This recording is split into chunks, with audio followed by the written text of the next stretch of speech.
Hello friends, അപ്പോൾ intro ഒന്നും ഇല്ലാതെ പ്ലേസ് ഏതാണെന്ന് മനസ്സിലായി കാണുമല്ലോ. ഇത് നമ്മുടെ പത്തനംതിട്ട ഇടത്താവളത്തിലുള്ള മറൈൻ വേൾഡ് ആണ് കേട്ടോ. ഞാൻ ഫസ്റ്റ് ടൈമാണ് മറൈൻ വേൾഡിൽ വരുന്നത്. റീൽസ് ഒക്കെ കണ്ട് ഇവിടെ എപ്പോഴും ജനസാഗരമാണ് കേട്ടോ ഓടിയെത്തുന്നത്. അപ്പോൾ ഇത് വർത്താണോ, ടിക്കറ്റ് ചാർജ് എത്ര, ടൈമിംഗ് എത്ര, ഇതിനകത്ത് എന്തൊക്കെയാണ് കാണാനുള്ളത് എല്ലാം ഞാനിതിൽ ഇൻക്ലൂഡ് ചെയ്തിട്ടുണ്ട്. ഇതിൻ്റെ ഒരു എൻട്രൻസിൻ്റെ ലുക്ക് ഇതേ ഇങ്ങനെയാണ് കേട്ടോ. 5 വയസ്സിൽ താഴെയുള്ള കുട്ടികൾക്ക് ടിക്കറ്റ് വേണ്ട, 150 രൂപയാണ് അല്ലാത്ത എൻട്രി ഫീ വരുന്നത്. നമുക്ക് എത്ര ടൈം വേണമെങ്കിലും സ്പെൻഡ് ചെയ്യാം. വർക്കിംഗ് ഡേയ്സിൽ 2 PM to 9 PM ആണ്, ഹോളിഡേയ്സിൽ 11 PM to 9 PM ആണ് ഇത് ടൈമിങ്. ടിക്കറ്റ് എടുത്ത അതേ ഈ നീരാളിയുടെ ഇടയിൽ കൂടെ ആണ് കേട്ടോ നമ്മൾ എൻട്രി ചെയ്യുന്നത്. കയറി ചെല്ലുമ്പോഴൊരു ബേഡ്സ് പാർക്കാണ്. ആളുകൾ ചെല്ലുന്നതനുസരിച്ചിട്ട് ഇതേ ഓരോ മരത്തിലിരിക്കുന്ന കിളികളെ ഇതുപോലൊരു കമ്പൗണ്ട് അവിടെ നിൽക്കുന്നവർ തട്ടി വിടുക. ആൻഡ് ഇത് പറക്കുന്ന കാണാൻ നല്ല രസമാണ്. നമ്മുടെ മുഖത്തിൻ്റെ അടുത്തൂടെ ഒക്കെ ഇങ്ങനെ പറന്നു പോകും കേട്ടോ. പല നിറത്തിലുള്ള കിളികളൊക്കെ ഇങ്ങനെ പറന്നു കാണാൻ നല്ല രസമാണ്. സോ കുറേ നേരം നമ്മളതങ്ങനെ ആസ്വദിച്ച് നിന്ന് പോകും. പിന്നെ 100 രൂപ കൊടുത്ത് അതേ ഇതുപോലെ പൈതനും പാരറ്റിനൊക്കെ നമുക്ക് തോളത്തൊക്കെ എടുത്തിച്ച് ഫോട്ടോ എടുക്കാം. എനിക്ക് കുറേ നാളത്തെ ആഗ്രഹമായിരുന്നു കേട്ടോ ഇതിനെ ഒന്ന് കൈകൊണ്ട് പിടിക്കണം എന്ന്. ശരിക്കും നല്ല പേടിയുണ്ടായിരുന്നു. പിന്നെ ഒരു പെൺകുട്ടിയാണ് അതിനെ ഹാൻഡിൽ ചെയ്യുന്നത് കണ്ടപ്പോഴാണ് കേട്ടോ കുറച്ച് ധൈര്യമൊക്കെ വന്നത്. ഇടയ്ക്ക് അതൊന്ന് കഴിയുമ്പോഴത്തേക്ക് കഴുത്തിങ്ങനെ മുറുകുന്ന പോലെ തോന്നുന്നുണ്ടായിരുന്നു. എന്തായാലും സംഭവം അടിപൊളിയായിരുന്നു കേട്ടോ.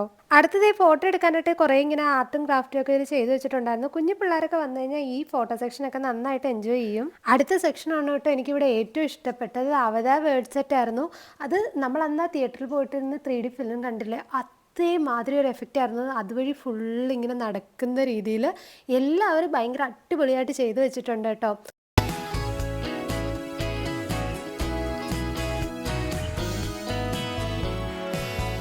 അവതാർ ഫിലിം ഇഷ്ടമുള്ള എല്ലാവർക്കും എൻജോയ് ചെയ്യാനുള്ള അടിപൊളി ഒരു സെറ്റ് തന്നെയാണ് ഇത്. ഏകദേശം ഒരു 10-20 മിനിറ്റെങ്കിലും നമ്മളിവിടെ എന്തായാലും സ്പെൻഡ് ചെയ്യും.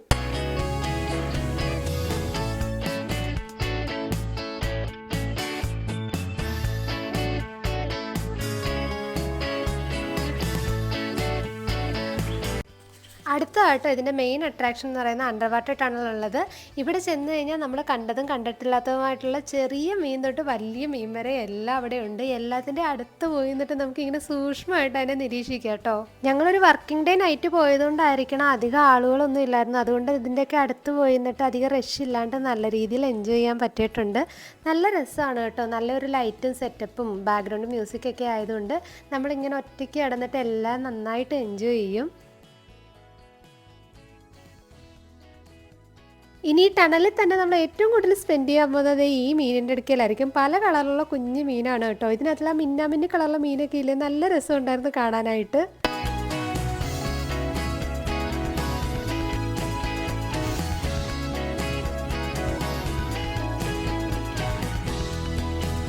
പിന്നെ ദേ ഇവിടെയായിട്ട് ഒരു കടൽ കൊട്ടാരം സെറ്റ് ചെയ്ത് വെച്ചിട്ടുണ്ട്. റീൽസിലൊക്കെ കണ്ടുപോലെ അത്ര വലിയ കൊട്ടാരമായിട്ടൊന്നും തോന്നിയിട്ടില്ല കേട്ടോ. അതേ ഈ ഒരു വലുപ്പമേ ഉള്ളൂ ഇതിന്. അതുകൂടെ കഴിഞ്ഞ് കഴിഞ്ഞാൽ പിന്നെ ഫുള്ള് ദേ ഇതുപോലത്തെ സ്റ്റോളാണ് കേട്ടോ. ബുക്ക് സ്റ്റോളുണ്ട്, കിച്ചൺ അപ്ലയൻസസ് ഉണ്ട്, ഫാൻസി ഐറ്റംസ് ഉണ്ട്, പിന്നെ ടോയ്സ് ഉണ്ടായിരുന്നു. ഇവിടുന്ന് ഞങ്ങളൊരു ലൂഡോ ബോർഡും 2-3 കുഞ്ഞ് കാറൊക്കെ വാങ്ങി. കുറേ വെറൈറ്റി ദേ ഇതുപോലത്തെ ടോയ്സ് അവിടെ ഉണ്ടായിരുന്നു കേട്ടോ. അതെനിക്ക് ഇഷ്ടപ്പെട്ടു. പിന്നെ ഡ്രസ്സുകളും അച്ചാറുകളും ചെരുപ്പുകളും ദേ ഇതുപോലെ കുറേ ബാഗുകളും അങ്ങനെ കുറേ സെക്ഷൻസ് ഒക്കെ ഉണ്ടായിരുന്നു. പിന്നെ അത്യാവശ്യം ചെറിയൊരു ഫുഡ് കോർട്ടും ഇവിടെ സെറ്റ് ചെയ്ത് വെച്ചിട്ടുണ്ട്. ഇതിലെ പാവ് ബജിയൊക്കെ നല്ല ടേസ്റ്റാണ് കേട്ടോ. അപ്പോൾ ഇത്രയും കാര്യങ്ങളൊക്കെയാണ് ഇവിടെ ഈ മറൈൻ വേൾഡിലുള്ളത്. ഒക്ടോബർ 5 വരെയാണ് കേട്ടോ എക്സ്പോ ഉള്ളത്. ഇത് 150 രൂപയ്ക്ക് വർത്താണെന്ന് ചോദിച്ചു കഴിഞ്ഞാൽ ഇങ്ങനത്തെ കാര്യങ്ങൾ എക്സ്പീരിയൻസ് ചെയ്യാൻ ആഗ്രഹമുള്ളവർക്ക് ഇതൊരു അടിപൊളി വിഷ്വൽ ട്രീറ്റ് തന്നെ ആയിരിക്കും. അപ്പോൾ വീഡിയോ ഇഷ്ടപ്പെട്ടെങ്കിൽ എല്ലാവരും ഒന്ന് സബ്സ്ക്രൈബ് ചെയ്ത് കൂടിയേക്കണേ. അപ്പോൾ ഓക്കെ ഫ്രണ്ട്സ്, ബൈ ബൈ.